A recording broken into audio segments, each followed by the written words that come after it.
Salut tout le monde, c'est les collectionneurs. Aujourd'hui on se retrouve pour le déballage d'une nouvelle box sur la chaîne. Il s'agit de la A-Box. Alors la A-Box, qu'est-ce que c'est? Donc comme d'habitude, c'est une box pour les geeks. C'est une compagnie anglaise. Par contre, c'est envoyé depuis les États-Unis. Donc je pense qu'ils ont maintenant mis leur dépôt là-bas, puisque avant ils envoyaient d'Angleterre.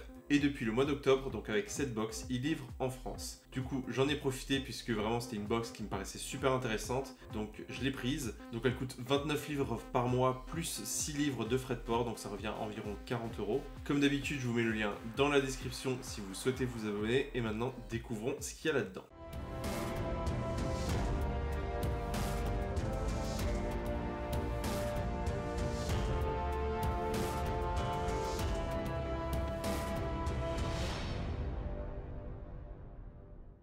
Alors avant tout, à noter que le carton venait dans un sac de protection, donc ça c'est plutôt cool, c'est un sac super rigide en plastique, donc voilà, ça protège encore un peu plus la box, donc c'est toujours bienvenu. Ensuite on commence la box avec cette boîte d'une figurine Titan mystère.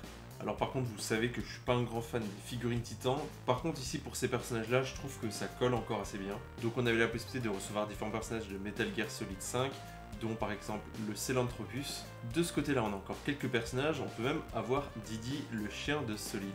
Donc voilà celle que j'ai reçue, donc pour ceux qui ne connaissent pas le jeu, il s'agit de The Boss, donc le personnage qu'on joue dans le jeu, qui a un bras robotique, donc c'est pour ça qu'il a un bras rouge. On a également donc sur le côté le logo de Diamond Dog. Donc voilà la figurine classique de la boîte, on avait une chance sur 10 de l'avoir, donc c'est une des moins rares, malheureusement. Voilà, donc après comme je disais, pour ces figurines là ça passe assez bien, mais je reste pas un grand fan des figurines Titan. Ensuite on trouve dans la boîte une deuxième boîte, donc c'est une Boxception, et donc celle-ci est là pour protéger encore un peu plus le contenu de cette boîte. Donc c'est assez étonnant de voir ça, qu'il y ait autant de protection, mais voilà, on va pas s'en plaindre. Alors on continue avec les petites figurines, ici il s'agit de figurines Muscle de Megaman. Alors ici ça fait vraiment appel aux nostalgiques des vieilles figurines, puisque évidemment les figurines Muscle sont de très vieilles figurines. Ici bien sûr qui sont rééditées. Après personnellement c'était pas mon époque, donc c'est vraiment pas le genre de figurines que je collectionne. Après ça doit forcément intéresser certaines personnes de collectionner des figurines un peu old school. Mais personnellement je n'ai pas cette nostalgie là avec ces figurines Muscle. D'ailleurs il me semble qu'il y en avait des comme ça dans la dernière Geek Fuel. Donc voilà, il semble que ça revienne un petit peu à la mode. Ensuite on trouve dans la box cette jolie boîte de Star Trek The Next Generation. Ici il s'agit bien d'un produit sous licence, donc ça c'est plutôt sympa. Et à l'intérieur on retrouve bien protégé deux sous-bocs, et on a le droit donc à deux sous-bocs qui plairont aux plus grands fans de Star Trek. Donc ici on reconnaît un petit peu les écrans qui sont représentés dans les vieux Star Trek. A noter que là-dessus donc il y a une impression devant et une impression derrière, donc ce qui donne un petit effet de 3D. Et en plus on a droit à des petits pieds derrière, donc anti-dérapants. Donc vraiment c'est des sous-bocs de très bonne qualité, qui sont vraiment sympas, la couleur ça change. Donc là moi personnellement je suis plutôt content, je suis un grand fan de Star Trek. Donc je trouve que c'est un très bel objet, en plus sous licence, donc pour moi c'est un bon point. On continue encore avec une autre petite boîte, ici avec marqué A-Box Original. Donc il ne s'agit pas d'un produit officiel, par contre il s'agit d'un produit exclusif à la box et fait par A-Box. Pour ceux qui connaissent un peu la mythologie viking, vous reconnaîtrez ici le marteau de Thor, le Mjolnir. Donc maintenant voyons ce que renferme cette boîte. Et on retrouve en fait à l'intérieur un collier. Alors seul petit défaut, ça serait peut-être la lanière ici qui est en cuir plastique, donc de pas très bonne qualité. Par contre c'est réglable, donc ça permet par exemple de faire un bracelet au lieu d'un collier si on veut en faisant plusieurs tours. Par contre le pendentif en soi est super joli, il est ultra détaillé, je vous montre une photo de près, mais vraiment c'est super détaillé, c'est super joli.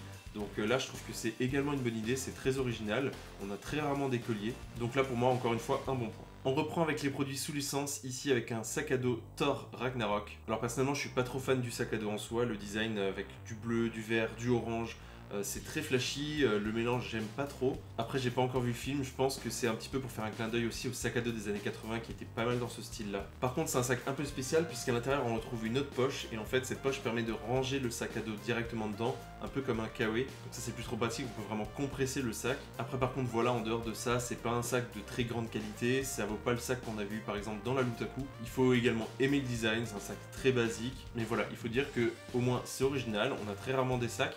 Effectivement, exceptionnellement, on avait la Lutaku, mais à part ça, sinon, ça aurait été la première fois que j'aurais vraiment reçu un sac à dos dans une box. Et on termine avec, pour moi, le meilleur objet de cette box, donc sous licence officielle Star Wars Rogue One. Sur le dessus de la boîte, on retrouve une belle étoile noire. Et ensuite, dans cette boîte, on retrouve quand même une très jolie montre.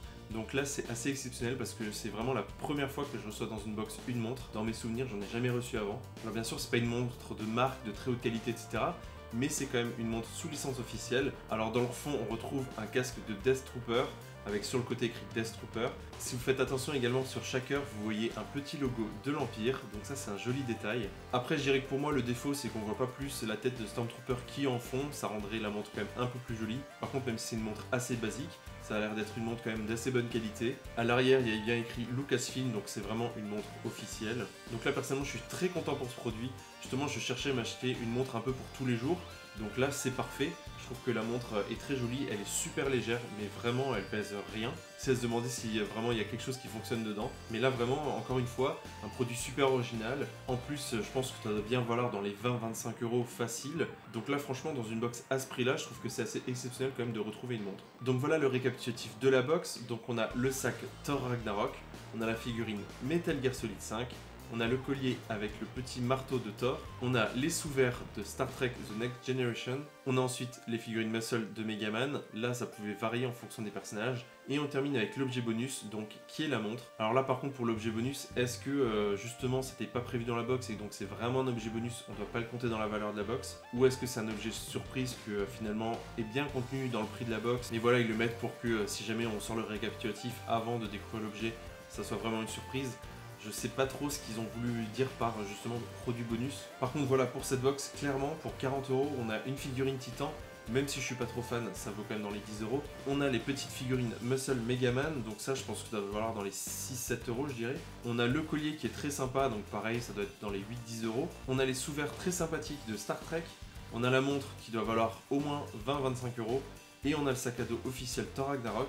Donc là, personnellement, pour 40 €, je suis vraiment super content. J'ai vraiment hâte de voir ce qu'on aura le mois prochain. Pour le moment, j'ai annulé mon abonnement. J'avais prévu de prendre que 2 mois pour vraiment vous montrer la box et en tester plus tard d'autres. Par contre, effectivement, si le contenu continue comme ça, je vais avoir vraiment envie de me réabonner. Alors maintenant, moi, je suis très content de ce contenu. Par contre, n'hésitez pas à me dire dans les commentaires ce que vous pensez de ça. Est-ce que justement vous serez content pour 40 € de recevoir un contenu comme ça? Qu'est-ce que vous avez par exemple pensé de ce sac à dos qui est un peu au style rétro des années 80? Sur ce, j'espère que vous avez apprécié le déballage de cette A-Box et sa découverte. N'hésitez pas à mettre un pouce bleu si c'est le cas et on se retrouve très bientôt pour un autre déballage. Salut tout le monde!